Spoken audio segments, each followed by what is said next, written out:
students, today we are here to understand the past perfect tense. Last day we learned about present perfect tense. Today we try to understand past perfect tense. Perfect tense किसी कार्य का कुछ समय पूर्व पूर्ण होना, ये present perfect में भी बात थी और इसमें भी है, लेकिन थोड़ा सा अंतर ये आ जाता है कि जब हम उस बात को कह रहे हैं वो पास्ट की बात को कह रहे हैं, इस तरह से ये बात आएगी। पास्ट परफेक्ट टेंस में हैड और पार्टिसिपल फॉर्म का यूज होगा, इसे वर्ब की थर्ड फॉर्म भी कहते हैं। वाक्यों के अंत में जो हिंदी के सेंटेंस आते हैं उसमें चुका था, चुके थे, चुकी थी, इस तरह के शब्द हम देखते थे। वह घर जा चुका था, मैं पानी पी चुका हूं, ये प्रेजेंट में, और पी चुका था पास्ट में। मैं पानी पी चुका हूं प्रेजेंट में, मैं पानी पी चुका था पास्ट में। इसी तरह से यहाँ ऑल सब्जेक्ट्स, जितने भी हमारे सब्जेक्ट्स होंगे उन सब के साथ आप हैड प्लस वर्ब की थर्ड फॉर्म का प्रयोग करेंगे। एग्जाम्पल लेते हैं। He had left the school eight 3 o'clock। 3 बजे वह स्कूल छोड़ चुका था, या 3 बजे वह स्कूल से जा चुका था। He had not left the school eight 3 o'clock। यहां पर हमने इसे निगेटिव बनाया है। सेंटेंस को निगेटिव बनाते हुए ध्यान रखें, हेल्पिंग वर्ब हैड के तुरंत बाद नोट आएगा, फिर उसके बाद थर्ड फॉर्म या पार्टिसिपल फॉर्म्स का प्रयोग हम करेंगे। She had cooked the food for us in the morning. वह सुबह से हमारे लिए खाना बना रही थी। दे हैड संग the song in the function. उन्होंने फंक्शन में गाना गा लिया था, या वे फंक्शन में गाना गा चुके थे। दे हैड नॉट संग, यहां भी इसी तरह से निगेटिव, हैड के बाद हमने नोट लगाकर इसको नेगेटिव बनाया है, और यहां पर ऑलरेडी का प्रयोग किया है।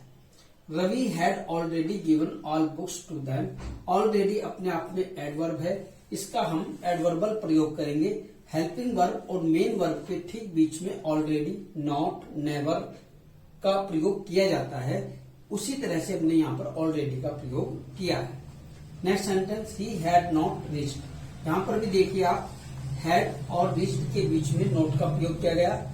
You had not reached the station before evening.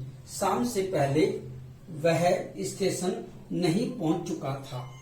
तो यहाँ बिफोर का जो प्रयोग है इवनिंग से ठीक पहले प्रीपोजिशन के रूप में किया गया है। Had the children taken all the milk. क्या सभी बच्चे दूध ले चुके थे। ये आपका इंटेरोगेटिव सेंटेंस है। इंट्रोगेटिव में जिन वाक्यों में क्या से वाक्य को शुरू किया जाता है, क्या बच्चे सारा दूध पी चुके थे, इस सेंस में इस सेंटेंस को लिया गया। और यहां पर what had the teachers checked all the answer sheets. क्या अध्यापक सभी उत्तर पुस्तिकाएं चेक कर चुके थे, इस सेंस में सेंटेंस को हम देखेंगे। अब बात करते हैं फार्मूले के अकॉर्डिंग सेंटेंस को बनाने की। चारों प्रकार के सेंटेंस हम पास्ट परफेक्ट में कैसे बनाएं, इसका एक फार्मूला है। Subject, had, third form, object, place and time.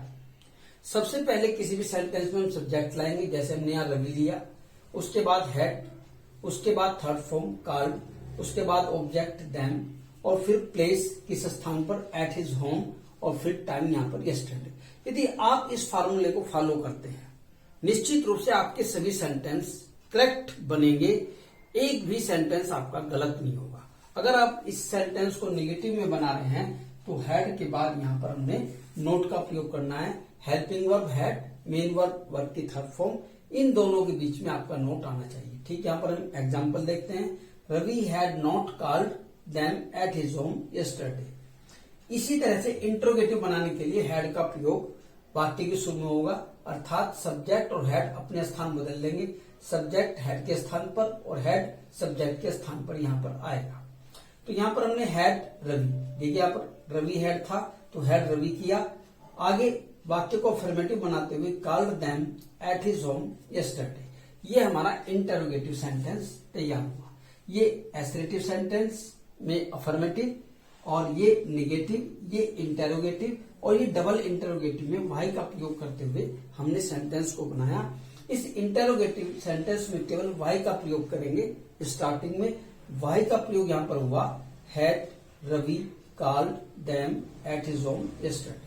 बाकी सभी चीजें जोड़ते रहेंगी, लेकिन इतना और ध्यान रखें कि जब आप इंटरोगेटिव सेंटेंस बना रहे हैं तो उसमें क्वेश्चन मार्क का लास्ट में आना बहुत जरूरी है।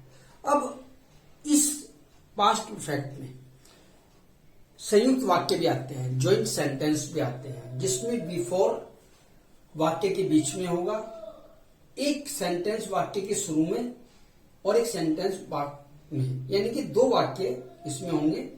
जिस सेंटेंस में वाक्य पहला होगा उस सेंटेंस को पहले बनाएंगे, और जिसमें कार्य बाद में हुआ उसको बाद में बनाएंगे। इस पर हम कल चर्चा करेंगे। पास्ट परफेक्ट के जॉइंट सेंटेंस कैसे तैयार किए जाते हैं, जिनमें बिफोर या आफ्टर आता है। बिफोर आने पर वाक्य कैसे बनेगा, आफ्टर आने पर वाक्य कैसे बनेगा, इस पर हम कल डिस्कशन करेंगे। आज ये जो समरी होती है बोर्ड की, ये आपकी नोटबुक में होनी चाहिए। अब यहां पर सभी स्थानों पर थर्ड फॉर्म का प्रयोग किया जाना है। तो पार्टिसिपल फॉर्म भी इसको कहते हैं। मैं बार बार कह चुका हूं, हर टेंस को पढ़ाते हुए मैंने कहा है कि आप अपनी पकड़ सबसे पहले वर्ब पर बनाइए। 5 फॉर्म्स आपको क्लियर होनी चाहिए। यदि 5 फॉर्म्स का आपको सही तरह से ज्ञान है तो आपका सेंटेंस बिल्कुल करेक्ट होगा। उसमें ये डाउट है ही नहीं कि आपका सेंटेंस गलत होने वाला है। 1% भी आपका सेंटेंस गलत नहीं होगा यदि आपने हैड के साथ थर्ड फॉर्म का प्रयोग किया। और इसी तरह से कल जब आप बिफोर वाले सेंटेंस करेंगे तो उसमें सेकंड फॉर्म का भी प्रयोग होगा। यदि आपको थर्ड फॉर्म पता है, सेकंड फॉर्म पता है, तो निश्चित रूप से आपका वाक्य सही है। और यही चीजें परीक्षाओं में करेक्ट और इनकरेक्ट के रूप में पूछी जाती हैं। वहां पर आपको गलत वर्ब दी जाएगी और आपको करेक्ट वर्ब लिखनी होगी। आज इतना ही करते हैं पास्ट परफेक्ट में। इस वीडियो को आप 2 या 3 बार देखें, देखने के बाद समझें और कोशिश करें किसी को समझाने की, तो निश्चित रूप से आपको चीजें समझ में आने लगेंगी। Okay, thank you very much.